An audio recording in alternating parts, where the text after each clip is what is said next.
வணக்கம். நான் சிவஜோதி. ம்ஹ்ம். நான் சிதம்பரம் சிதம்பரம் வாழக்கூடிய ஒரு கிராமத்துல பூங்குடி அப்படின்ற கிராமத்துல தான் நான் பிறந்து வளர்ந்து வரேன். அப்பா அம்மா வேளாண்மை செய்யக்கூடிய விவசாய கூலிகளா தான் இருக்கிறாங்க. அப்ப நான் வீட்டுக்கு முதல் பிள்ளை. ஆரம்ப கல்வி படித்திருந்தாலும் அது சிதம்பரம் தான் என்னுடைய அரசு நந்தனார் ஆண்கள் மேல்நிலைப் பள்ளியில தான் நான் என்னுடைய பள்ளி படிப்பு முடிஞ்ச பிறகு தகுதி அடிப்படையில அரசு கலைக்கல்லூரி சிதம்பரம் முட்லூர்ல கல்லூரி முடிச்சிட்டு இருக்கும்போது தான் தொடர்ந்து பொருளாதார ரீதியாக தேவைக்காக மரபு தொழில் தொடர்ந்து வேளாண்மை செய்தாலும் மரபு தொழில் என்பது நம்ம குடும்பத்தினுடைய மரபு பாரம்பரியமாக அப்பா வழியிலனா அம்மா வழியில இந்த வானவியலையும் சாஸ்திரத்தையும் வானவியல் எண்கணிதம் இதெல்லாம் வச்சுக்கூடிய சோதிடம் செய்யக்கூடிய அந்த மரபு வழி தான் அப்பாவிடம் வந்து கற்றுக்கொண்டு அதுல இருந்து தான் வேலை செய்ய போகாம சில ஆரம்பத்துல செய்யலாம் அப்படின்னு போகும்போது அது முழு நேர தொழிலாக அது மாறிடுச்சு. இப்போ இது என்னுடைய தொழிலாக செய்யறது ஜோதிடம் பார்ப்பது, இதுதான் வான சாஸ்திரங்கள் எண்ணெயில வைத்து சொல்றதுதான் தொடர்ந்து தொழிலாக செய்துட்டு வரோம். நாம் தமிழ் கட்சி நாம தொடர்ந்து இயக்கம் தொடங்கல நான் நாம் தமிழ் இயக்கம் ஆரம்பத்துல இருந்து இயக்கம் தொடங்கல இருந்து நான் பயணிச்சுட்டேன். முதல்ல இயக்கம் கட்டும்போது நாம் தமிழ் இயக்கம் கட்டும்போது அது நண்பர் சேந்தங்குடி மயிலாடுதுறை பக்கத்துல நண்பர் நாங்க எல்லாம் இருக்கு சென்னையில தோட்டதியா இருக்கும்போது அப்பொழுதுதான் நாங்க அந்த விடுதலை இன அழிப்பு நடந்ததுக்கு பிறகு எல்லாம் கூடும் போது அப்ப நாம் தமிழ் முதல்ல நான் இணைஞ்சு அப்படி என்னோட நண்பர் நாங்கெல்லாம் இணைஞ்சுதான் அது முக்கியமா இணைஞ்சது. தொடர்ந்து இந்த இனம் சார்ந்த இனம் அழிந்து போயிடுச்சு. முக்கியமான இந்த வார்த்தைகளுக்காக தான் நாங்க வீழ்ந்து விடா வீரம் மண்டியிடாமானோம். அந்த இது படிக்கும்போது ரொம்ப எனக்கு அது ஈர்ப்பு தந்தது. அப்ப நான் ஏறும்போது அப்புறம் பொருளாதார ரீதியாக ஓடக்கூடிய நிலை. அப்ப தொடர்ந்து இயக்கத்துல இருந்தாலும் கட்சி ஆரம்பிச்சாலும் தொடர்ந்து ஒரு 3-4 வருடங்கள் பெரிதளவுக்கு கட்சியில பயணிகள். நம்ம 2014 பிறகுதான் முழுமையாக கட்சியில இணைகிறேன். முழுமையாக கட்சியில அண்ணனுடைய பேச்சு கேட்கறோம் தொடர்ந்து பார்த்துக்கிட்டு இருக்கும்போது தான் அதுதான் ஒரு மேல நாம் தமிழ் கட்சி மேல ஒரு பெரிய ஈர்ப்பு என்பது ஒரு அண்ணனுடைய பேச்சு. அப்ப போய் எங்க கூட்டம் நடக்குதோ அங்கெல்லாம் போயிட்டு அண்ணனுடைய பேச்சை கேட்கறது, எங்க அண்ணனுடைய இருக்குதுல அப்படியே முகநூல கேட்கறது அப்படின்னா இணைஞ்சிட்டு இருக்கும்போது அப்படியே இருந்துகிட்டு தான் இருக்கும். கட்சியில நான் இயக்கத்துல இணைஞ்சபோது கட்சியில என்பது அந்த கட்சியில இணையில நான் அப்ப கட்சியில இணையும் போது முதல்ல நான் இணைகிறேன் கட்சியில நாம் தமிழ் கட்சியில இணையதளத்துல இணைகிறேன். இணைந்த உடனே தொடர்பு கொள்றாங்க, பேசுறாங்க. அப்புறம் பேசிக்கிட்டு இருக்கோம். அப்புறம் என்னுடைய ஊர்ல நண்பர்லாம் இருக்க மாப்பிள்ளை நான் அது மாதிரி நாம் தமிழ் இயக்கத்துல இணைஞ்சிருக்க மாப்பிள்ளைன்னு சொல்லும்போது ஐயோ நானும் தான் மாப்பிள்ளை இணைக்கணும்னு தெரியல மாப்பிள்ளைன்னா அப்ப இணைக்கிறோம். ஒவ்வொருத்தரும் அப்ப எல்லாருமே நான் இணைஞ்ச பிறகு ஒவ்வொருவா இணைகிறாங்க. உறவுகள் எல்லாருமே தம்பி மாமா இணைகிறாங்க. இப்ப என்னுடைய கிராமத்துல கிட்டத்தட்ட நிறைய நாம் தமிழ் கட்சி நான் முழுவதுமா நாம் தமிழ் கட்சியாவே மாத்திட்டோம். நாங்க நாம் தமிழுடைய முழுவதுமாக இணைஞ்சு நான் இணைகிறேன். அண்ணன் சொன்னது மாதிரிதான் நீ இணைச்சி உன்னுடைய மாமனார் மாமியார்னு இப்ப ஒட்டுமொத்த கிராமமும் நாம் தமிழர் இயக்கமாக இப்ப புவனகிரி என்னுடைய சொந்த தொகுதி பார்த்தீங்கன்னா புவனகிரி சட்டமன்ற தொகுதி. புவனகிரி சட்டமன்ற தொகுதியில முதன்மையான கிளை அப்படின்னா நான் இருக்கக்கூடிய கிளைகள் தான் முதன்மையான கிளை. அப்ப தொடர்ந்து இருக்கும்போது அப்போ 2019 நாடாளுமன்ற தேர்தல் வருது. நாடாளுமன்ற தேர்தல் வரும்போதுதான் அப்ப மறைந்த தமிழ் தேசிய போராளி அண்ணன் கடல் தெய்வன் தான் தொடர்ந்து அண்ணனோட தான் பயணிச்சுட்டு இருக்கோம். அது நாம் தமிழ் கட்சியில என்ன அப்படின்னா முக்கியமாக இந்த சாதி என்றுதான் இல்ல. திராவிட கட்சிகள் சாதி எந்த இதா இருக்கும். இது நாம் தமிழ் கட்சி மட்டும் தான் அந்த சாதி இல்லை. அப்போ தொடர்ந்து 2-3 வருடத்துக்கு மேல தொடர்ந்து கட்சியில பயணிச்சிருக்கேன். கடல் தீபண்ணன் தான் தான் அவங்களோட தான் கூட போறது கட்சி சார்ந்து பயணிக்கும் போது அப்ப தொடர்ந்து அப்பொழுதுதான் இந்த நாடாளுமன்ற தேர்தல் வரும்போதுதான் அண்ணன் கடல் தீபண்ணன் கேட்கறாங்க நீங்க என்ன சமூகம் சிவஜோதி அப்படின்றாரு. இது வரைக்கும் என்னுடைய சமூகமே இருக்குன்னு தெரியும். நீங்க என்ன சமூகம் சிவஜோதி அப்பதான் அண்ணன் கேட்கறாங்க. அப்ப நாடாளுமன்ற தேர்தலில் நிக்கணும், நம்பிக்கையான ஆளா நிக்கணும் அப்படின்னு அண்ணன் கேட்கறாங்க. இப்ப நம்பிக்கையான ஆளா இருக்கணும், உறுதியா நிக்கணும் அப்படின்னு போதான் 2019 நாடாளுமன்ற வேட்பாளர் அண்ணனை சந்திக்கிறேன். அன்புதனர் அண்ணன் இவங்க 2 பேரும் கடல் தெய்வம் 2 பேரும் தான் அடிச்சுட்டு அண்ணன் அறிமுகப்படுத்துறாங்க. அண்ணன் தெரியும்னாங்க. அண்ணன்ட்ட முதல்ல கேட்டது ஒண்ணு அண்ணன் பார்த்து அவனுக்கு தம்பியை தெரியுமே அப்படின்னாங்க. அப்புறம் ஒண்ணுமே சொல்ல அண்ணன் நிக்கிறாங்க அண்ணன் திரும்ப அவனை நிக்கிறாங்க அண்ணன் நிக்கிறாங்க உறுதியா நிக்கிற அண்ணன் கூட நிக்கிறாங்க நெல்லுப்பா. நாங்க வேற எதுவுமே சொல்ல எவ்வளவு செலவு பண்ணுவேன் இது பண்ணுவேன் அதெல்லாம் அண்ணன் என்கிட்ட கேட்கவே இல்லை. உறுதியா நிக்கணும்னா அதுக்கு பிறகு வந்துட்டு 2019 தேர்தல்ல நின்னோம். கிட்டத்தட்ட 38,342 வாக்குகள் வாங்கணும். அண்ணனுடைய நம்பிக்கை என்னவோ அந்த நம்பிக்கையை நான் உறுதியா காப்பாத்தினேன். அதை அண்ணனே பலமுறை சொல்லியிருக்காங்க அப்படின்னு கேள்விப்பட்டிருக்கேன் நான். 2019 தொடர்ந்து ஒவ்வொரு நிகழ்வுகளா அப்படி தொடர்ந்து கட்சி பயணங்கள் தொடர்ந்து இருந்துகிட்டே வரும். அப்ப இருக்கும்போது அப்புறம் அண்ணன் அண்ணனா எனக்கு சொன்ன இந்த நம்ம காட்டுமன்னார்குடி தொகுதியில தம்பியை நிறுத்திடலாம் அப்படின்னு அண்ணன் சொன்னாங்கன்னா, அதுதான் அண்ணன் கேட்டாங்க. அண்ணன் பாக்கியராஜ் அண்ணன் பாலமுடியார் தொடர்பு கொண்டு அப்புறம் கேட்டாங்க. சரி அண்ணன் சொன்னதுனால இந்த காட்டுமன்னார்குடி இதுல இப்போ வேட்பாளரா நான் இருக்கிறேன் நானு. சரி சரி சரி. இது நல்ல சுவாரஸ்யமான ஒரு இதாக தான் இருக்குது உங்கள் பயணம். தொடரட்டும். வருகிற இந்த 2026 தேர்தலை உங்கள் தொகுதியில நாம் தமிழர் எப்படி அதை எதிர்கொள்ள போறீங்க? என்னென்ன திட்டங்கள் வச்சிருக்கீங்க மக்களை? முதல்ல அண்ணன் அறிவிச்ச பிறகு அண்ணன் சொன்னது, முதல்ல யாரு வேணாலும் வேட்பாளர் நிக்கட்டும், ஆனால் யாரு வேட்பாளர்னாலும் நம்ம வென்று எடுக்கணும், நம்ம தான் வென்று எடுக்கணும், யார் என்னன்னாலும் நம்ம வென்று எடுக்கணும். காட்டுமன்னார்குடி தொகுதியில கட்டமைப்பு நல்லா இருக்காங்க. காட்டுமன்னார்குடி தொகுதியில கட்டமைப்பு நல்லா பலமா இருக்கு, தம்பிகள் நல்லா இருக்கிறாங்க. தொடர்ந்து இந்த தொகுதியை வென்றெடுக்கக்கூடிய அனைத்து முயற்சிகளும் அனைத்து விதமான அமைப்புகளும் எங்களுக்கு இப்போ காட்டுமன்னார்குடி தொகுதியில இருக்கு. அதை வென்றெடுக்கக்கூடிய எல்லா முயற்சிகளும் தொடர்ந்து நாங்க செஞ்சுக்கிட்டு இருக்கோம். நாங்க இதுல அண்ணன் ஒரு இது சொல்லியிருப்பாங்க, எவ்ரி பூத், எல்லா பூத்லயும் ஒரு 10 இளைஞர்கள் இருக்காங்க. அந்த கட்டமைப்பு இப்போ இந்த தொகுதியில எப்படி இருக்குது? இந்த தொகுதியில ஓரளவுக்கு சமன் பண்ணி தான் இருக்கு. ஓரளவுக்கு இந்த காட்டுமன்னார்குடி தொகுதி ஓரளவுக்குனா முழுவதுமாக கூட்டத்தட்ட ஒரு 80% அளவு இது பண்ணிருக்காங்க. ஒரு வாக்குகத்துக்கு 10 தளபதிகள். அந்த 10 தளபதிகளும் தன்னுடைய வாக்குகளை, அது ஒவ்வொரு 10 தளபதிகளுக்கு உண்டான வேலைகள் அப்படித்தான் எல்லாத்துக்கும் சொல்லிட்டு தொடர்ந்து அதுதான் பண்ணிட்டு இருக்கோம். நல்லது, வாழ்த்துக்கள். இனி மக்களுடைய பிரதான பிரச்சனைகளுக்கு வரலாம். இப்ப நாங்கெல்லாம் இங்க இருந்து நியூஸ் சேனல்ஸோ இல்லைன்னா மோஸ்ட்லி வலைத்தளங்களை பார்ப்போம். ஆனா நியூஸ் சேனல்ஸ்ல உங்களுடைய தொகுதியான செய்திகள் ரொம்ப வராது, மக்களுடைய செய்திகள். நீங்க தான் மக்களுக்கு பக்கத்துல இருக்கிறீங்க. அப்போ உலக தமிழர்களுக்கோ இல்லைன்னா பாக்குறவங்களுக்கு உங்கள் தொகுதியுள்ள பிரச்சனைகளை நீங்க சொல்லுங்க. நாம் தமிழர் என்னென்ன பிரச்சனைகளை பாக்குறீங்கிறத. இப்ப காட்டுமன்னார் கோவில் அப்படின்னு பாத்தீங்கன்னா, அது ஒரு தனித்து விடப்பட்ட ஒரு தொகுதி மாதிரி எல்லாருமே அதை நினைக்கிறாங்க. காட்டுமன்னார் கோவில் என்பது ஒரு பெரிய அளவுக்கு யாருமே கண்டு கொள்ள முடியாத ஒரு தொகுதி. என்னுடைய பார்வையில் அப்படிதான் இருக்குது. பெரிய ஒரு 50 ஆண்டுக்கு 40 50 ஆண்டு காலம் நான் சின்ன பிள்ளையில பார்க்கும்போது எப்படி இருக்கும், அதுல சிறிதளவு கூட மாற்றம் கிடையாது. எனக்கு கோணகிரி தொகுதியா இருந்தாலும் எனக்கு ஒரு 3 கிலோமீட்டர் நடந்து போனா காட்டுமன்னார்குடி தொகுதி தொடங்குது. காட்டுமன்னார்குடி தொகுதிக்கு தொடர்ந்து எங்களுக்கு பிணைப்பு இருக்கு. தொடர்ந்து அங்கதான் போகணும் வரணும் எல்லாத்துக்குமே. ஆரம்பத்துல இருந்தே காட்டுமன்னார் கோவில் தொகுதி என்பது எனக்கு ஒரு பிணைப்பான தொகுதி தான். அது வேறு ஒரு தொகுதியால எங்களுடைய கடலூர் மாவட்டத்தில் வரதுனால அது முக்கியமான ஒரு எல்லாத்துக்குமே இப்போ ஒரு எல்லா நகர வழியாக போறதுக்கோ எல்லாத்துக்குமே காட்டுமன்னார்குடி தொகுதி. காட்டுமன்னார்கோவில் போது அடிப்படையுமே எல்லாமே பிரச்சனையா இருக்கு. அடிப்படை என்பது ஒரு பேருந்து நிலையத்துல தொடங்கி மருத்துவமனை எல்லாத்துலயுமே அடிப்படை பிரச்சனை தான். இப்ப ஆனந்தங்குடி அப்படின்னா முதல் காட்டுமன்னார்குடி தொகுதியில முதல் இது ஆரம்பிக்குது. அதுல இன்னும் அங்க இருக்கக்கூடிய மக்களுக்கு இன்னும் பேருந்து வசதி கூட சரியான பேருந்து வசதி கிடையாது.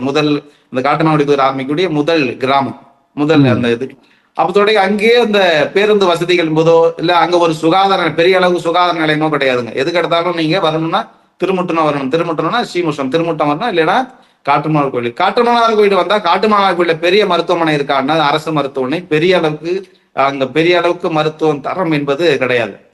இப்ப காட்டுமன்னார்குடி தொகுதி முழுவதுமே பெரிய அளவுக்கு மருத்துவ வசதிகள், ஒரு அவசரம் அப்படின்னா மருத்துவ வசதி எங்க வரணும் அப்படின்னா சிதம்பரத்துக்கு தான் வரணும். சிதம்பரம் அரசு மருத்துவமனைக்கு வரணும், இல்லைன்னா ராஜா முத்தையா மருத்துவக் கல்லூரி அதுக்கு தான் வரணும். ஓபின்னு சொல்லுவாங்க. எல்லாம் நம்ம பகுதி முழுவதும் ஓபின்னு தான் சொல்லுவாங்க.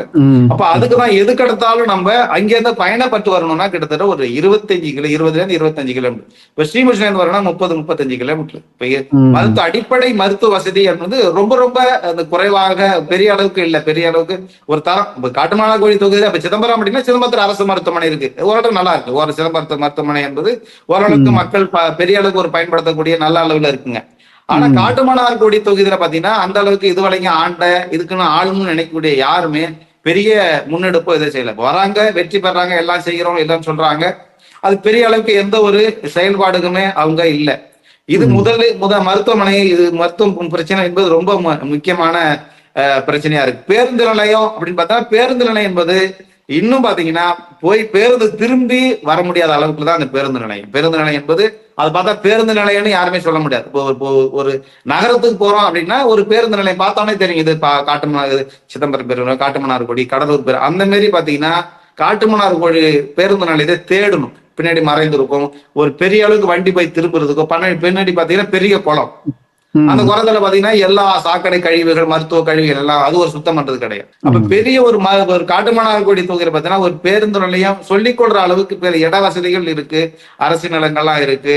அதை இருக்கக்கூடிய இங்க இருக்கக்கூடிய அமைச்சர் பெருமக்களோ யாருமோ அது பெரிய அளவுக்கு அதை செயல்படுத்தணும். அது பட்டிலே இருந்துட்டு வாழ்றாங்க, ஓட்டு போடுறாங்க, நம்ம நிக்கிறோம் 5 வருடத்துக்கு நம்ம அந்த மக்களை சொல்லி ஏமாத்தி பிழைக்கிறோம்.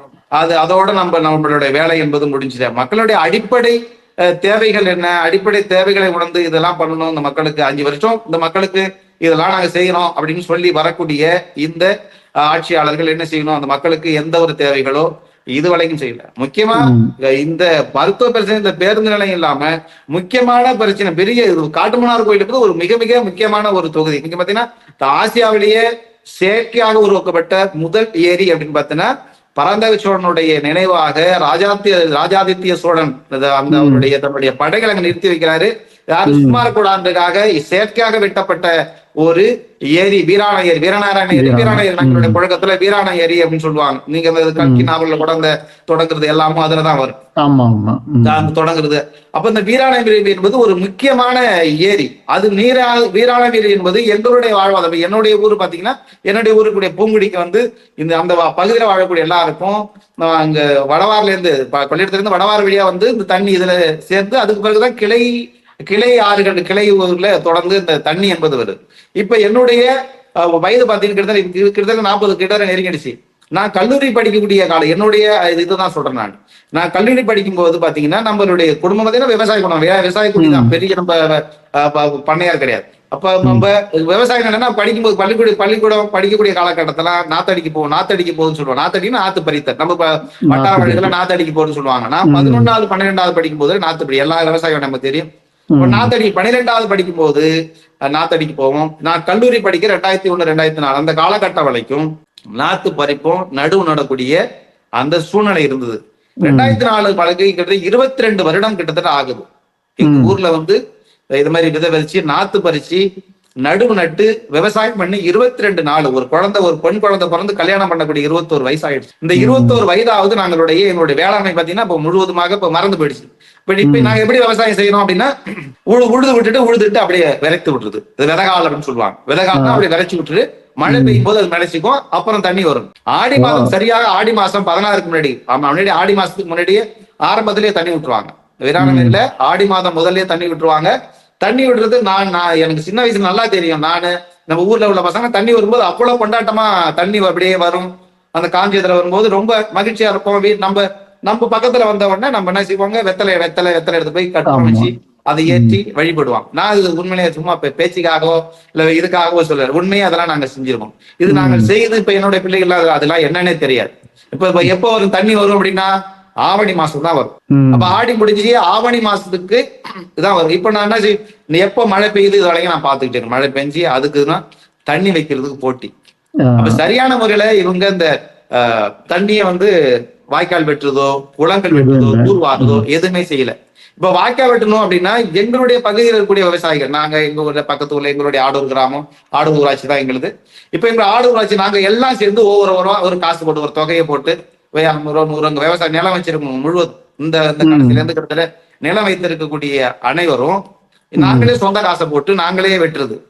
வாய்க்கால நாங்களே வெட்டி தான் அப்படி இருக்கக்கூடிய பகுதி மட்டும். அதுக்கு முன்னாடி இருக்கக்கூடிய பகுதி ஊர் இல்லாத பகுதியில வெட்ட முடியாது. அப்ப சரியான தண்ணீர் வரத்து கிடையாது சார். ஆடி மாசம் தொடங்கிட்டோம் அப்படின்னா ஆடி மாதத்துக்கு எனக்கு முன்னாடி தண்ணி எனக்கு ஆடி 18 ஆடி பெருக்கு தான் நம்மளுடைய ஆடி பெருக்குலாம் நம்ம ஊர்லயே கும்பிடுவாங்க. கல்யாணம் ஆன புது மன தம்பதிகள் பாத்தீங்கன்னா நம்ம ஊர்லயே செய்வாங்க. இப்ப எங்க போனோம், தண்ணி இல்ல. தண்ணி எங்க போனோம், கொள்ளிடம் போனாலும் கொள்ளிடத்துல தண்ணி கிடையாது. கொள்ளிடம் நம்ம பக்கத்துல கொள்ளிடத்துல போனாலும் கொள்ளிட தண்ணி. அப்ப தண்ணி இல்லாத சும்மா ஓடக்கூடிய தண்ணியே கிடையாது. தண்ணியே ஓடுதே கிடையாது. ஆடி மாதம் வந்துட்டா தண்ணிக்கு ஏன் ஓடல அப்படின்னா இவங்களுடைய வலை வேட்டை. அப்ப வலை வேட்டை என்பது மணல் அள்ளணும். இவங்க மணல் அள்ளணும்னா தண்ணி வந்துட்டா மணல் அள்ள முடியாது. மணல் இல்லாம எப்படி வீடு கட்டுவீங்கன்னு கேக்குறாங்க. மணல் என்னோட தேவைக்கு மணல் போதும். என் வீடு கட்டுறதுக்கு என்னுடைய வீடு கட்டுறேன், ஆனா எனக்கு மணல் தேவைதான். என்னுடைய தேவைக்கு மட்டும் எடுத்துட்டா போதும். நீ விற்பனை பண்றதுக்கும் நீ மணல் கடத்தல் பண்றதுக்கும் பண்ணும்போதுதான் இந்த சிக்கல் என்பது வரும். இப்ப மணல்ன்றதுக்காகவோ இது வரைக்கும் எந்த தூர்வார்த்தை கிடையாது. இப்ப வீராண முக்கியமா சொல்லுவது இதுதான் நடந்தது. இப்ப வீரநாராயண ஏரி, அந்த வீராண ஏரி வழியா தான் எங்களுக்கு தண்ணி வரணும் அப்படின்னு போது அப்ப அந்த வீரநாராயண ஏரி வழியில தண்ணி வருது. அப்ப தண்ணி வரும், அது சரியா தூர்வார்த்தே கிடையாது. கிட்டத்தட்ட 14 கிலோமீட்டர் நீளம், 4 to 5 கிலோமீட்டர் அகலம், பெரிய ஒரு ஆசியான் முதல் ஏரி, செயற்கையாக உருவாக்கப்பட்ட இந்த ஏரி. இதுல தண்ணீர் தேக்கினா போகுது, தண்ணீரை தூர்வாரி தண்ணீர் தேக்கணும். இது தண்ணீர் தேக்கிறது கிடையாது, முக்கியமாக பாத்தீங்கன்னா அது சுற்றுலா தலமா மாத்தும்.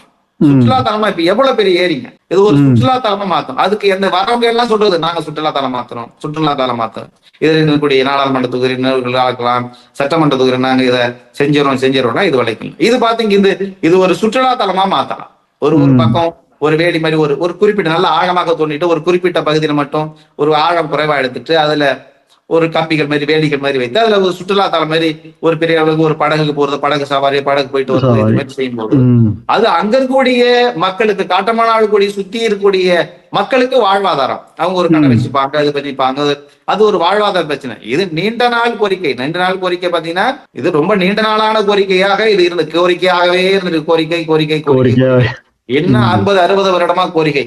இதுக்கு பிறகு இந்த திராவிட கட்சிகள், திராவிடத்து துணை நிற்கக்கூடிய அவங்களை ஆட்சி கட்டில நடத்தக்கூடியவர்கள் தொடர்ந்து அவங்க இருக்கும்போது இது எந்த விதமான நடக்கக்கூடிய வாய்ப்பு என்பது மிக மிக மிக குறைவு.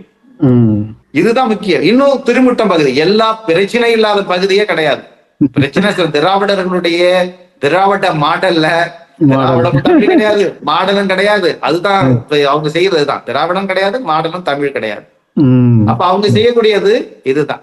இப்ப இது வாழ்வாதார பிரச்சனை. இன்னும் முக்கியம் பாத்தீங்கன்னா திருமுட்டம் பகுதியில திருமுட்டம் அது ஒரு ஒன்றியம். காட்டுமன்னார்குடி தொகுதியில 3 ஒன்றியம் இருக்கு. அது காட்டுமன்னார்குடி தொகுதி, குமராட்சி, திருமுட்டம். இந்த திருமுட்டம் ஒன்றியம் முக்கியமான கூடிய பகுதி. அங்க பாத்தீங்கன்னா பேருந்து நிலையம், பெரிய பேருந்து நிலையமும் நம்ம சந்தை, மீன் சந்தை.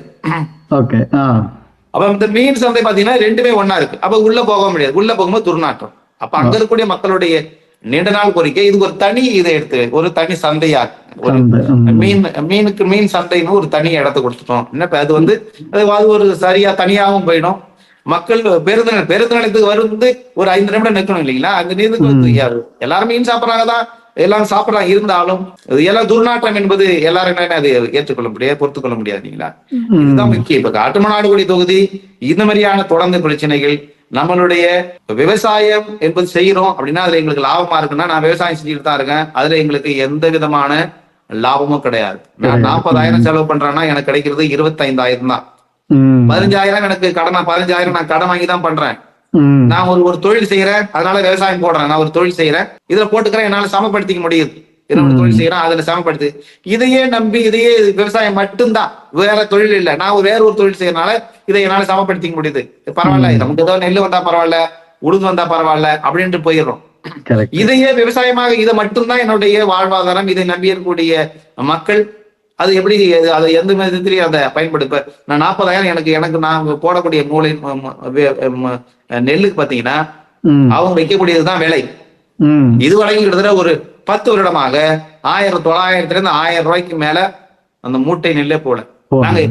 நாங்க அபிலாஷை சொன்னா ஆசம் இவ்வளவு வந்துருமோ, ஒரு இந்த வாட்டி அதிகமா ஏத்துவாங்களோ, இந்த வாட்டி நெல் இவ்வளவு வந்துருமோ, மூட்டை வந்துருமோ அப்படின்னு எங்களுடைய நாங்க விளைவிக்கக்கூடிய பொருளுக்கு நாங்கள் விளைவிக்க முடியல. இப்ப நாங்க எவ்வளவு சிரமப்பட்டுதான் இந்த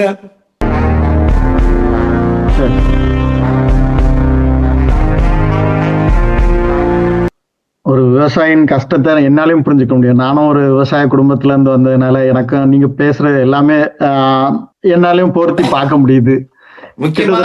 நீங்க சொல்றது அதேதான்.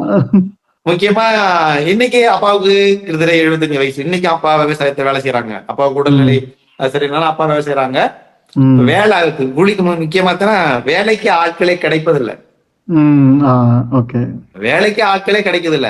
ஏன்னா அந்த அளவுக்கு சோம்பேறியாக, எல்லாருக்கும் சோம்பேறியாக வேண்டும். ஊர்ல இப்ப வேலைக்கு ஆட்களே இல்ல. எந்திரம் வச்சுதான், எந்திரம் எதுக்கத்தாலும் எந்திரத்துக்கு எல்லாத்துக்கும். அன்னைக்கு நான் படிக்கும் போதெல்லாம் விடிய கால 5 மணிக்கெல்லாம் போய் அரப்பறக்கு போயிடுவாங்க. நான் 5 மணிக்கெல்லாம் அரப்பு கிட்டத்தட்ட 1 ஏக்கர் அறுத்துருவோம். விடிய காலைல 5 மணிக்கு போயிட்டு அந்த நாங்க அரப்பறத்து முடிச்சிடும். சில சமயங்கள்ல யாரு கொள்ளைன்னு தெரியாது, வேற ஒருத்தவங்க கொள்ளையில போய் அறுத்துருவாங்க. அதுல நடக்கும். அதெல்லாம் நான் விடிய காலில போகும்போது இந்த இருட்டுல போயிட்டு அப்புறம் அதுக்கு பிறகுலாம் நடக்கக்கூடிய இதெல்லாம் உண்டு. அப்ப விடிய காலத்துல இப்போ இன்னைக்கு பாத்தீங்கன்னா அந்த மாதிரி அரப்பறதுக்கு வேலையே இல்லை. அது முடிஞ்சிச்சு. மொத்தமா நாங்க விவசாயத்துல இருந்து முக்கியமாக வெளியேற்றப்பட்டதான் பட்டோம், வெளியேற்றிட்டு தான். வெளியேறக்கூடிய கிட்டத்தட்ட 75% விவசாயம் செய்ய முடியாத எல்லாருக்கும் வேலைக்கு ஆட்களை இதுவரைக்கும் உண்மை நிலையில தான் சொல்றேன். என்னுடைய ஊர்ல இருக்கக்கூடிய நிலையை தான் சொல்றேன். எல்லாத்துக்கும் எந்திரம் வந்துருச்சு. எல்லாத்துக்கும் எந்திரம்னா அறுப்பா இருக்கிறதுக்கு எந்திரம். அது சுலபமா போயிருந்த ஒரு இதுல இறங்கிடுறோம். வேலையாட்களுக்கு ஆள் பிடிக்க முடியல. எல்லாரும் நகரத்தை நோக்கி போயிடுறாங்க. நகரத்தை நோக்கி வேற வேற வேலைகளுக்கு போகும்போது இப்ப இதுதான் விவசாயம் என்பது ஒவ்வொருத்தரும் அது அந்த அவங்களோட எவ்வளவு கஷ்டப்பட்டு அந்த நெல்லை நாங்க உருவாக்குறோம் எவ்வளவு இருக்கணும்ட்டு எங்களுக்கு தெரியும். சரியான முறையில தண்ணி சரியான எங்களுக்கு விலை கிடைச்சிட்டாவே எங்களுக்கு நீங்கள் என்ன இலவசம் தருது, நீங்க எங்களுக்கு இலவசம் தரு, எல்லாத்துக்கும் இலவசம்னு எல்லாத்தையுமே இலவசம் கொடுத்து எல்லாத்தையும் இது பண்ணி நீங்க என்ன எங்களுக்கு இலவசம் கொடுக்குறது. என்னன்னா நாங்க காத்து ஏதாவது ஒரு சரியான தண்ணி என்னோட வாய்க்கால தோண்டிட்டாவே, எனக்கு குளங்குட்டைகளை வெட்டிட்டாவே என்னோட மழை நாட்கள் என்னோட தண்ணி போய் சேமிப்பாயிடும். எனக்கு வெள்ளச்சேதமே வராது. எனக்கு ஆழமான வாய்க்கால இருந்துச்சுன்னா எனக்கு வெள்ளச்சேதம் ஏன் வருது? எனக்கு வெள்ளச்சேதம் வராது. தண்ணி இப்ப மேடாக இருக்கும்போது தண்ணி என்ன செய்யும்? வயலும் வாய்க்காலும் ஒன்னா இருக்கும்போது தண்ணி வயல்ல தான் பூந்து அடிக்கும்.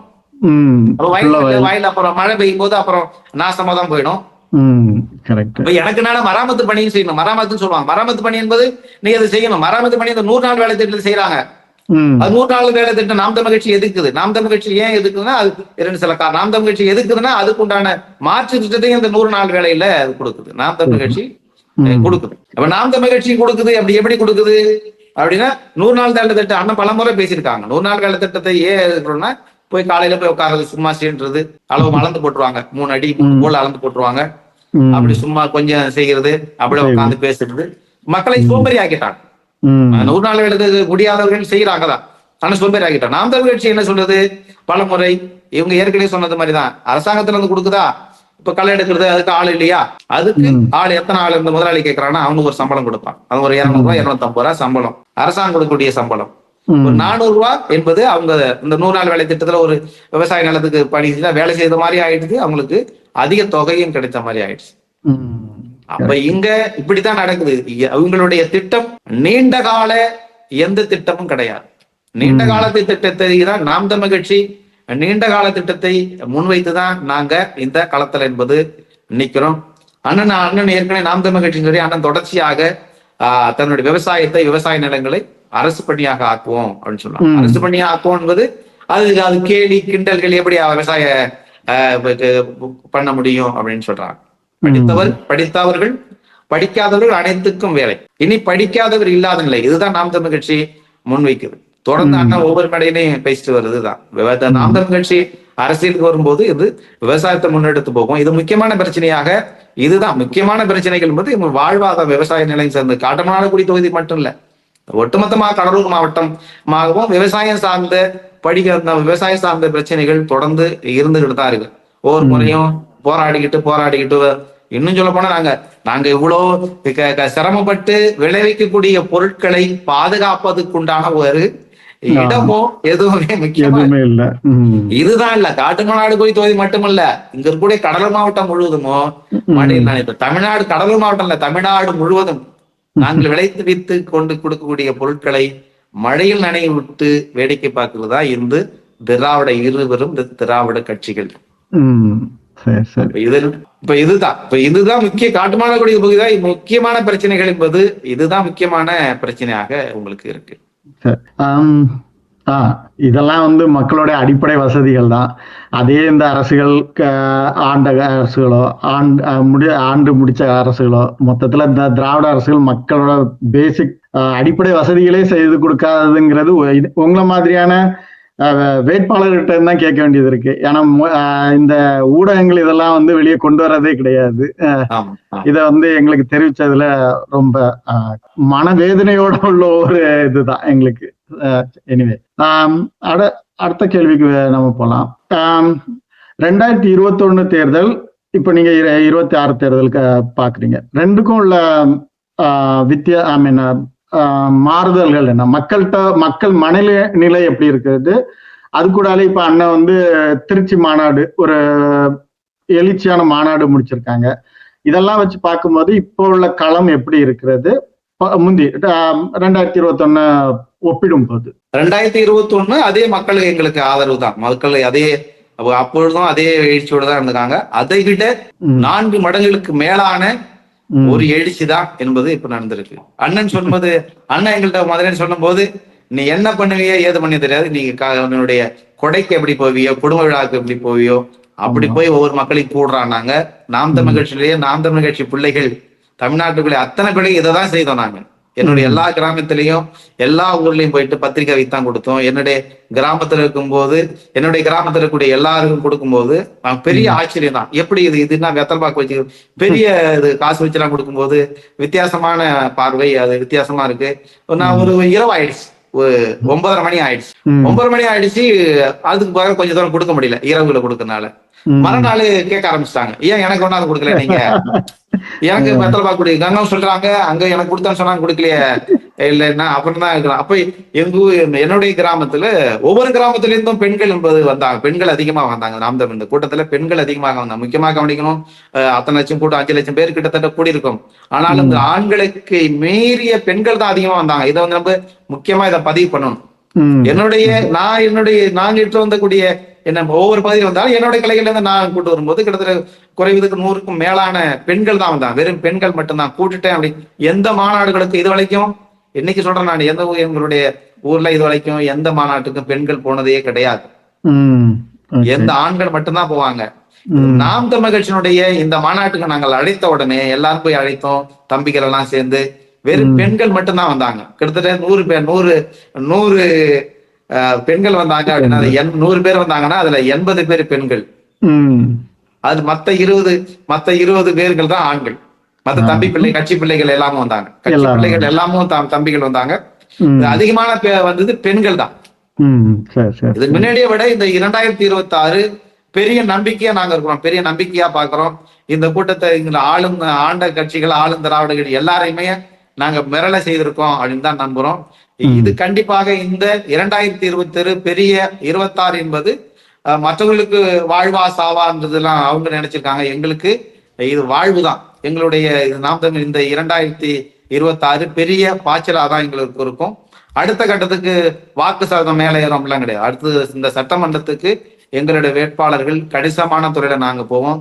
கட்டாயமாக காட்டுமன்னார்குடி தொகுதியிலிருந்து சிவஜோதி கண்டிப்பாக இந்த சட்டமன்ற தொகுதியில இந்த மக்கள் என்ன தேர்ந்தெடுப்பாங்க அப்படின்னு நம்பிதான் நிக்கிறேன். கண்டிப்பாக வெற்றி பெறுவோம். 2026 அண்ணன் சொல்றது மாதிரி மாற்றத்தை விரும்பும் மக்களின் மாநாடு, மாற்றத்தை விரும்பும் மக்களின் அரசாக இந்த 2026 என்பது அமையும். அதுல எந்த விதமான சந்தேகமும் யாருக்கும் தேவையில்லை.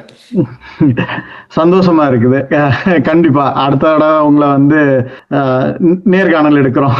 கண்டிப்பா உறுப்பினரா சட்டமன்ற உறுப்பினர். கண்டிப்பா. இன்னொன்னு, காட்டுமன்னார் கோயில் மக்கள் நாம் தமிழருக்கு ஏன் வாக்களிக்க வேண்டும்? அடிப்படை தேவைகள் நிறைவேறணும்.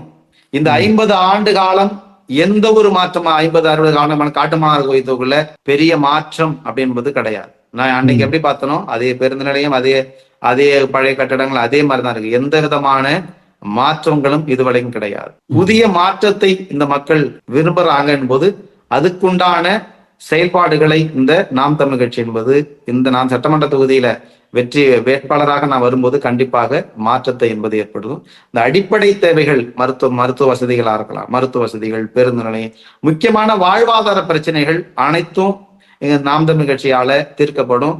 முன்மாதிரி எங்களுடைய வெற்றி பெறும்போது முன்மாதிரி ஒரு தொகுதியாக இது இந்த காட்டுமன்னார்குடி தொகுதியை நாங்கள் கண்டிப்பாக நாம் தமிழ் கட்சி இது செய்யும். நல்லது. கடைசி கேள்வியா, உலக தமிழர்கிட்ட நீங்க சொல்ல விரும்புவது என்ன? உலக தமிழர்கள் எப்பயுமே நம்பிக்கையை இழக்கக்கூடியவர்கள் இல்லை.